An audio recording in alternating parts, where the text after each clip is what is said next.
To my Knicks, the New York Knicks have lost 6 of 9. I was in the building Friday night against the Timberwolves, where Julius Randle was back. So was Dante DiVincenzo, although he was out. And the Knicks lost again.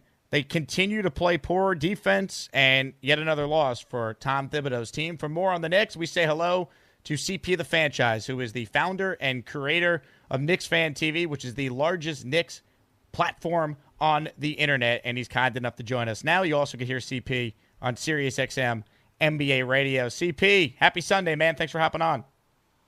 Jake, happy Sunday, man. I'm like you. I'm watching this Rams and Eagles game, and as a Giants fan and as a number one Eagles hater, I'm seething right now because the Rams are just ruining good opportunities to take the lead here with back-to-back turnovers, man. Yeah, 100%, man. I'm right there with you. So, when it comes to this Knicks team, I don't want to sit here and be like that guy on the radio that's panicking, saying, "Oh my God, everything is bad." But this team does not play a tremendous amount of defense. I understand they're without Karl Anthony Towns. There's major questions about the depth on this team with the bench. I mean, how do you feel right now with where the Knicks are? They're still the 3 seed in the East, so I'm trying not to panic. But there's some real warning signs with this team. It's been a mixed bag, Jake, and it's hard not to be dejected with this team because the expectations are so immense. I've never seen expectations as intense in New York, maybe since the 94-95 season, man. And so with every game, we are living and dying like it's a playoff game.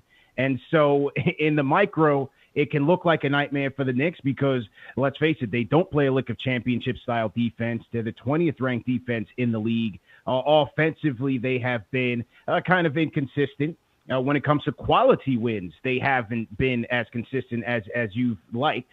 And so, yes, in the micro, it doesn't look as great. But, if you pull the curtain back here, this is still a team that's 27-16, 3rd seed in the East, 2.5 back from the Boston Celtics with roughly 39 games or so to go. And so there's still a lot of basketball left to be played, but they need to make the proper adjustments immediately. Your thoughts on the defensive issues, CP, because Tom Thibodeau is known to be a defensive guy. The Knicks have, in my opinion, 3 guys in their starting lineup that are known for being good defensive players in Hart, OG, and Bridges. Why have they struggled the way they have defensively? Well, from the players' own mouths, Jake, it starts with the communication on the defensive end. The chemistry is just not there. And on a lot of nights, whether it's Josh Hart or Mikal Bridges, they talk about not being on the same page defensively. You go back to the loss at home at Madison Square Garden to the Detroit Pistons, where back-to-back clutch possessions, they gave up a wide-open 3 to Malik Beasley on the weak side after sending a double team or a trap to Cade Cunningham's direction. And so between the communication and the rotations, these guys just have not been crisp.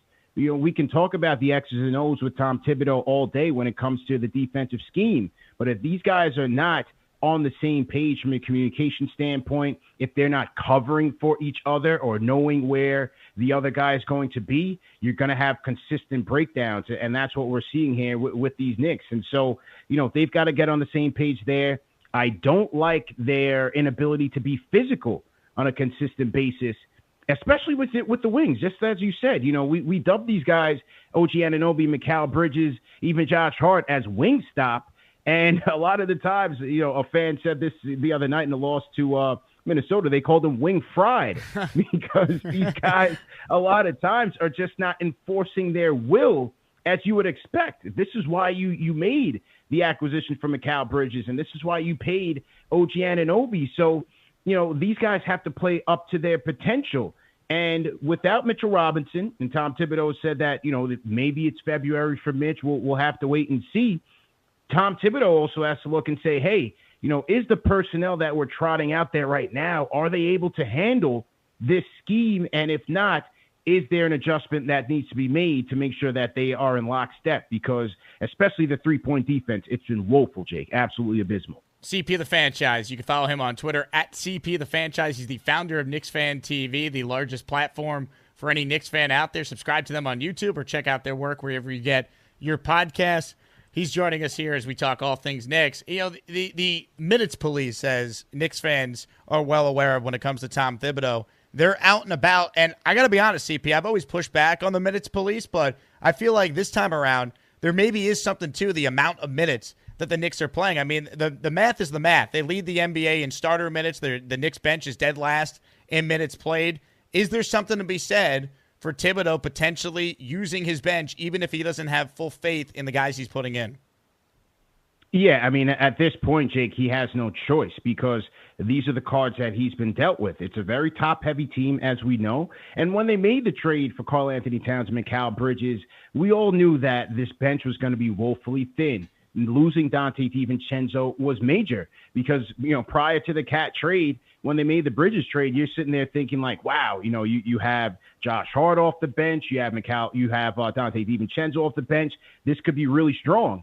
And so once they made the Cat trade, they went from potentially one of the best benches in the league to, without question, one of the worst.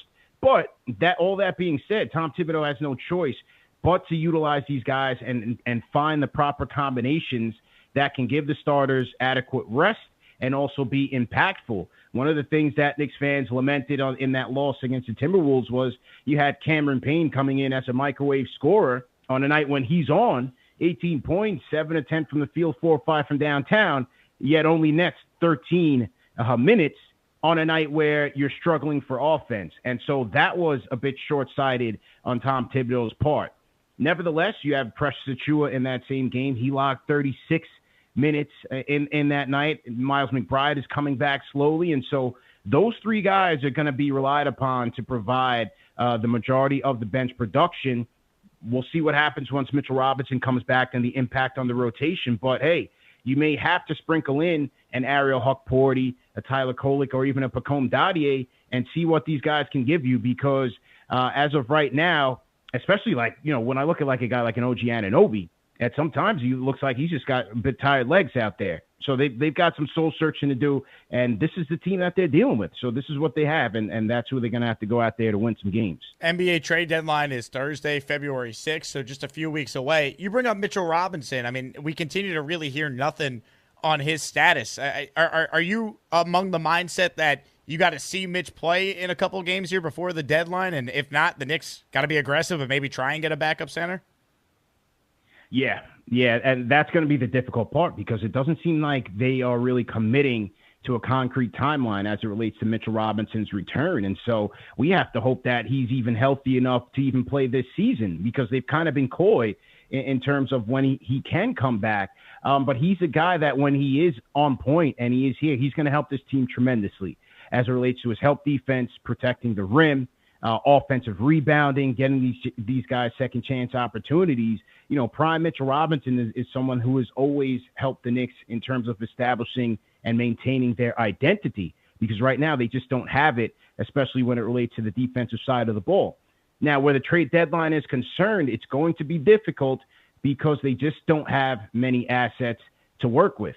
As a case in point, Dallas, the rumor as of late is that Dallas is making Daniel Gafford, their center, available. Well, Daniel Gafford, Jake, is making around $13 million.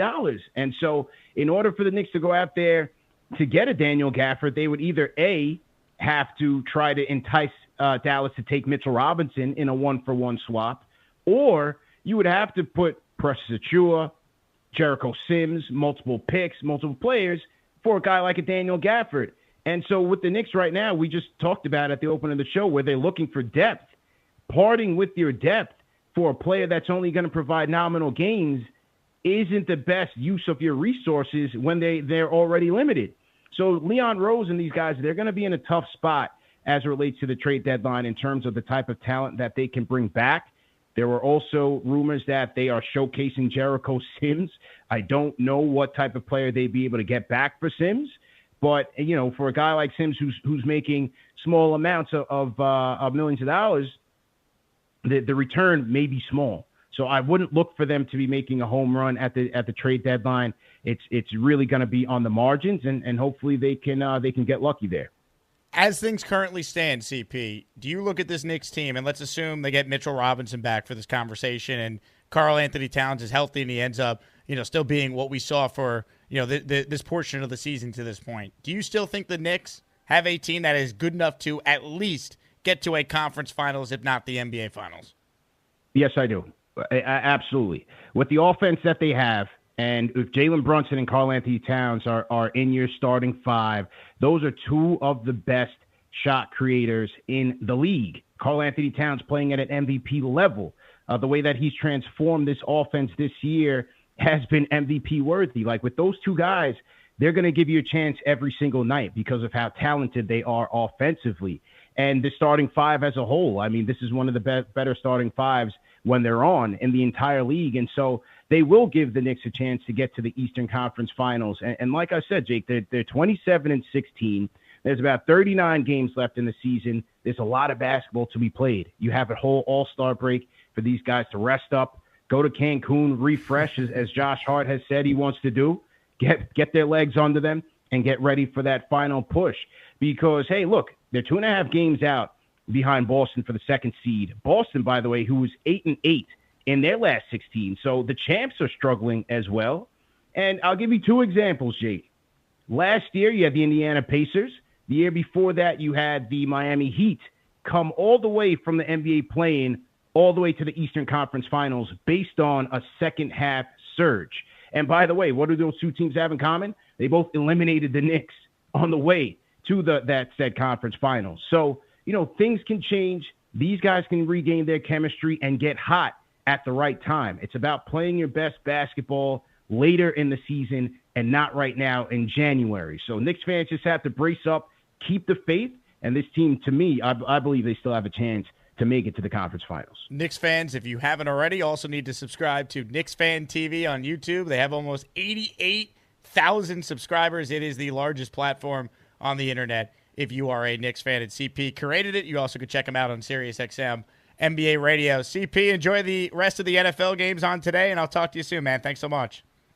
Jake, real quick, if I can just get one quick thing in, if you allow. Go ahead. Appreciate it, man. February 1st, myself and Ben Lyons, fellow Knicks fan and content creator, we are going to be holding a California wildfire fundraiser watch party for the Knicks versus Lakers game on February 1st, and that is going to be at Slate, where all proceeds are going to be donated to the Red Cross to help those in need who have suffered in the devastating wildfires, California wildfires. So for Knicks fans around the tri-state area, we hope that you will join us. We will be having silent auction items available for you guys to purchase. And again, all proceeds are going to be going to the Red Cross. And once again, the venue is going to be at Slate, NYC, which is on 21st Street between 5th and 6th Avenue. And that will be for the Knicks versus Lakers watch party. That's awesome. Great cause. Great job, CP. Really appreciate you sharing that and hopping on as always. Thanks again, Jake. Have a great week, man. CP the Fanchise with us there talking about the Knicks. We'll take a quick break. We'll get back to your calls. Update on the Rams-Eagles game. It's getting intense with about 5 minutes to go. Keep it right here. Jake Asman with you till 6:30. Rangers pregame then. It's 880 ESPN New York and the ESPN New York app.